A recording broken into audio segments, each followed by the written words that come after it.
Hey folks, and welcome back to part 14. Alright, so as you can tell by the cutscene we saw last episode, the island is completely overgrown in Poison Ivy's plants, or rather, the effect that the Titan formula had on her plants. And along with the lunatics from the penitentiary, the island surface is now covered in plant pods, which can be definitely a little messy if you're playing on a higher difficulty. I honestly didn't know that there was much difference between difficulties before this run, but on hard difficulty, the plants will consistently throw out 3 of their spores instead of 1, and if they haven't released any spores, you'll basically not have enough time to run up and destroy them before they do so. But otherwise, you just come up, you press the destroy button, and you earn yourself 50 XP. That said though, we have to go to the mansion, and I have to say, I absolutely love the color palette of the mansion post Poison Ivy's island change. Look how vibrant and different the colors are from the first time we visited the mansion, right? The complete hue of the mansion has been revamped, and I think it's amazing. It's not just a carbon copy of the botanical gardens all over Arkham. And that's something that you might have expected, right? The botanical gardens already have a lot of plants, and you would have just expected the same textures on different areas as well, but it's not. Look at those man-eating plants to the right of Batman right here, or all the detail of the spores that are pink, and all the pheromones, I guess, they reproduce. It's really well made. That said though, this is pretty much a platforming section now, because all we have to do is meet up with Aaron Cash back in the same room where he was the last time we saw him. So, let's have a chat. I figured you'd be here about now. What's the deal with the plants? It's complicated. Let me guess. Poison Ivy. She teamed up with Joker. All that matters is that I can stop the plants taking over the island, but... There's always a but, isn't there? Where do you keep Killer Croc? I found a door in the sewers, but it's sealed shut. That monster's got his own special cell. It's right below the transfer room back in intensive treatment. Elevator goes right down to an old sewer. You just drop meat down there every day or so and try to forget about it. It's locked off. More security than the Joker. You won't get in without the warden's permission. He has the codes. Thanks, Cash. Stay here and do not go near the plants. They'll kill you. Pretty hard to forget about him, huh, Aaron? Especially considering he took off one of your hands. Freaking plant ripping someone apart. Anyhow, looks like we're making a return to the intensive treatment building. All we have to do now that we've talked to Aaron Cash, the doctor, and the other guards, is leave the mansion and go towards Arkham North, where the intensive treatment building is located. Here you'll be greeted by 8 enemies dressed up as Arkham staff, but I mean, I guess if you're a pedantic person who takes notice of things, usually Arkham staff aren't carrying lead pipes and stun batons. And also detective mode would reveal that they're enemies, because they would be tinted in red. Now, in advance, I want to mention that this episode has quite a lot of cuts, purely because we're starting the part of the game where we revisit old areas we've already been, and not only that, but we've also covered them front to back pretty much when it comes to collectibles. Of course, we're still not in the area of the game where we'll fully backtrack and revisit every single area that we missed out on by not having full equipment. But we're almost there, and because of that, well, let's end the fighting section with a crotch shot, why don't we? And because of that, I'll cut out as much as idle time as possible. If it's annoying for you, again, I'm sorry, but I guess that's my style. There's nothing I can do to bypass the security.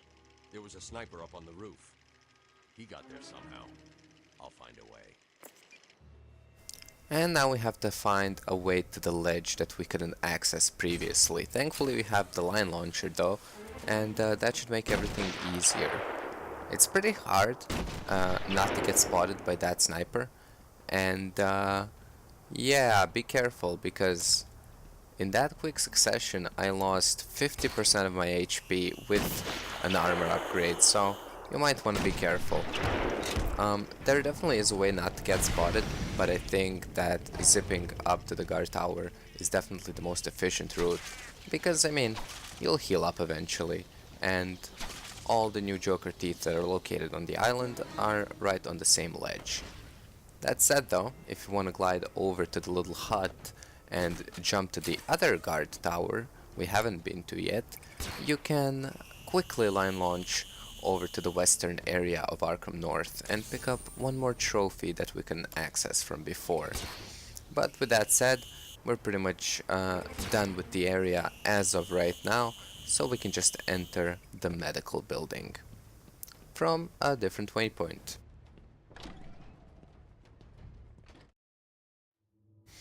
Alright, now in the upper echelon of the medical building, we can still hear a lot of rumblings going on. I'm seeing seismic activity all over Arkham Island. You okay? Ivy's plants are taking hold. I've got to stop them before the entire island is under her control. Since we've never been in this room before, and it is just a maintenance room, there is a cute little Riddler trophy here in the northeast corner. It's really easy to get to, and even though this room looks quite complex, there's a lot of vent covers and areas you can crouch in. They all lead to the same routes, or all the routes lead to the same place, and because of that, this room is actually quite easy to clear, even on your first go. Again, nothing inherently more difficult about this part. I guess the overworld has become slightly more annoying due to the plant pods, but again, if you're not playing on the hardest difficulty, they shouldn't really pose a problem. If you are though, you always want to be equipped with your triple batarang upgrade. That's what I did out of muscle memory when you saw me enter Arkham East at the very beginning of the episode, but it looks like it's not needed on normal. Are they ready? Have you planted the explosives yet? Done! Razor's just finishing his off now. Good. Let's test them out. No! No, I'm still up!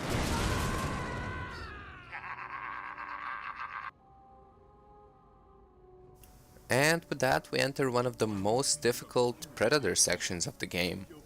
So, the Joker has decided that the intensive treatment lobby Predator section was quite easy on the first go. So, not only that the enemies have suicide collars on now, they also have planted time-based explosives on each of the gargoyles, which pretty much means that if you're on a singular gargoyle, even for just a second or two, as soon as you make contact, the gargoyle starts beeping, setting off a timer, and it will explode after a few seconds. So all of your takedowns and all of your tactics should be held down to the ground. Again, this is a personal favorite of mine, taking out an enemy with explosive gel and waiting for the others to come. And when you do that, if you do it correctly, and if you're slightly lucky to have 3 henchmen show up instead of only 2, you can take out 4 out of 7 enemies very easily right off the get-go.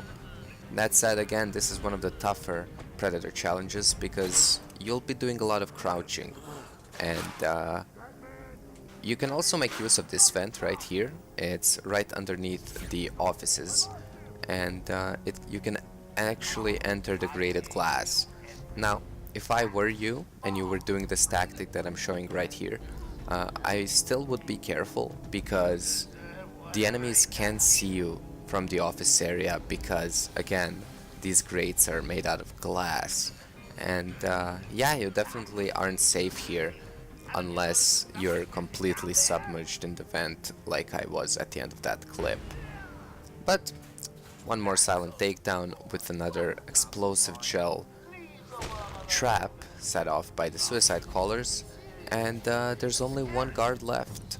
I cut out a lot of idle waiting time, and this last henchman didn't do me any more favors either. He pretty much went up to the area where we originally started the cutscene with Frank Bowles being murdered, and he just stood there for a couple of minutes until he decided to come back down the ladder. And when he did, because he was the last one left, I could have just went good old fisticuff style and taken him out. And now that we've done that, there's another Joker panel to hack. Another 3-level hack to have, with apparently another 5-star difficulty rating. But as you recall, these aren't really all that difficult. If you see anything below 5 stars at this point in the game, you should just expect to be incredibly easy. And if you see a 5-star one, because you're rarely on a timer, despite the game telling you that you are, you can expect moderately slight annoyances when it comes to the hacks. But with that, we go back to the cell block transfer. And because entering this room at this portion of the game triggers another cutscene of sorts, a lot of people don't know that you can actually hack the security box entering Aaron Cash's office right away and solve the puzzle. A lot of people think you actually have to go back and backtrack through this area to get it, but you actually don't, because the cutscene isn't triggered automatically when you enter the room. You have to get 60% down the hallway at least for it to cover, and it's really cool this time around. Did anyone catch the game last night? Oh crap, my game's glitched. I'll be right back, guys. Jesus Christ.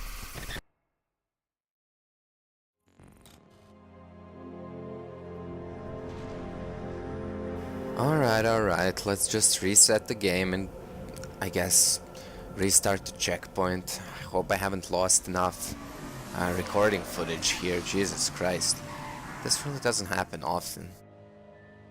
Could have sworn that said just Arkham Asylum last time around. Okay, this definitely isn't right. I'm not really sure what's going on.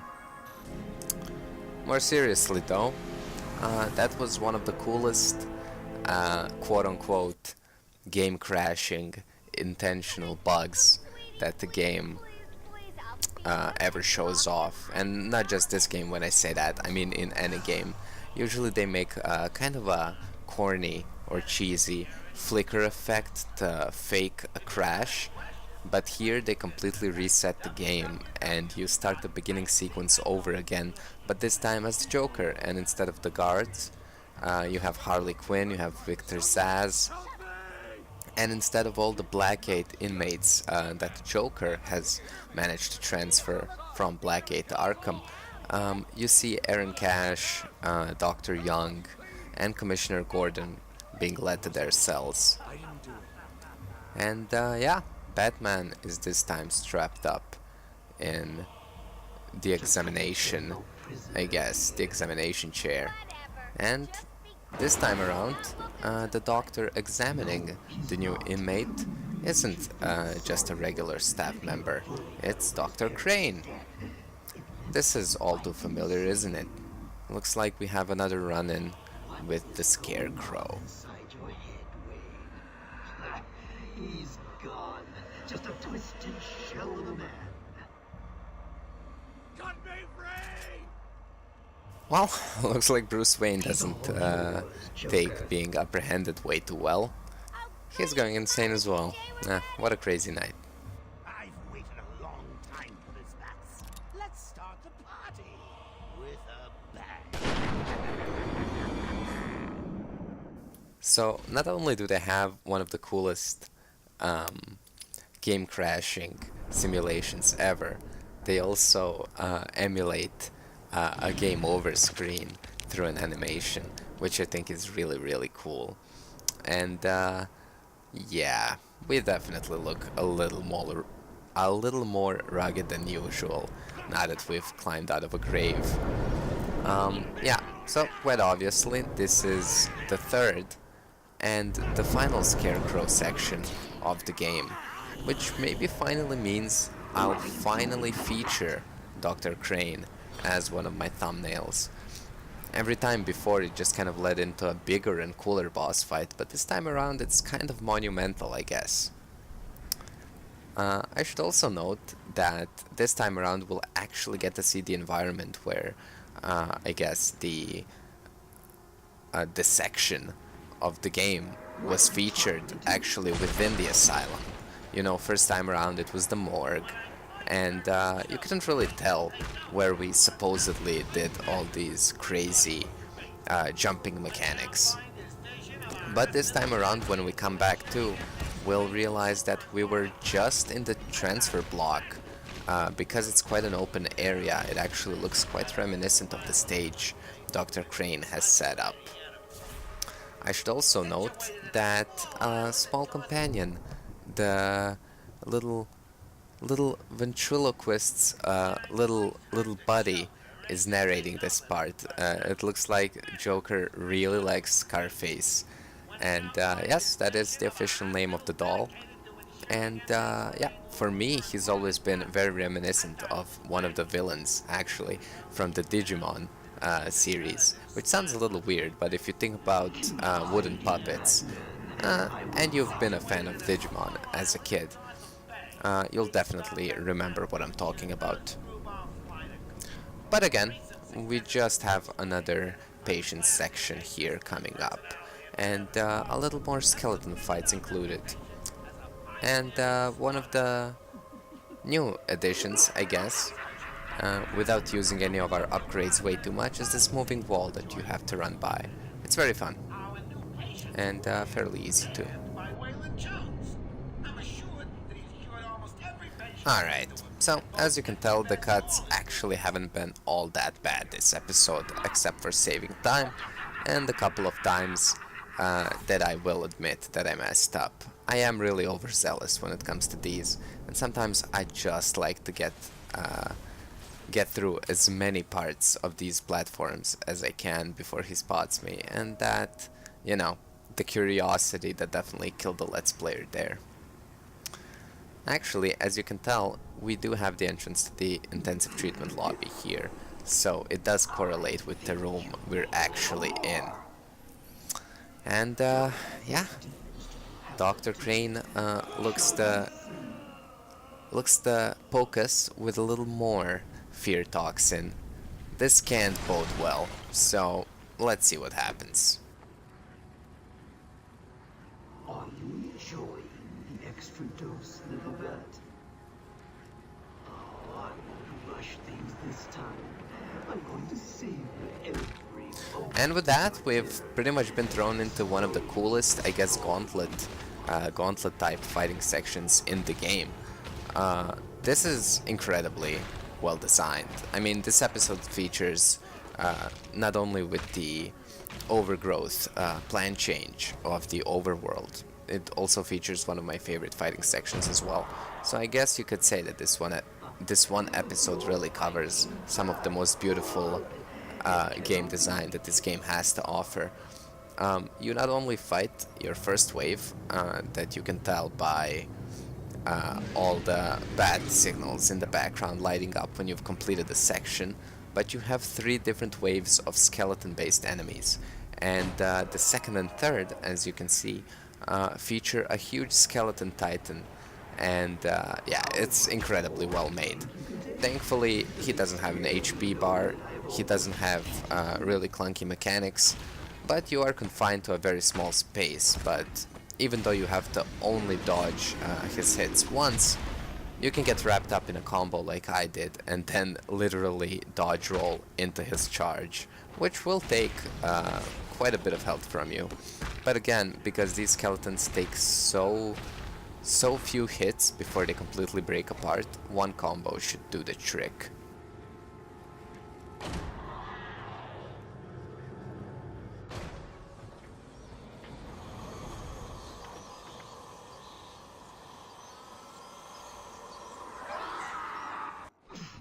How are you doing this? You've ingested enough toxins to drive 10 men insane.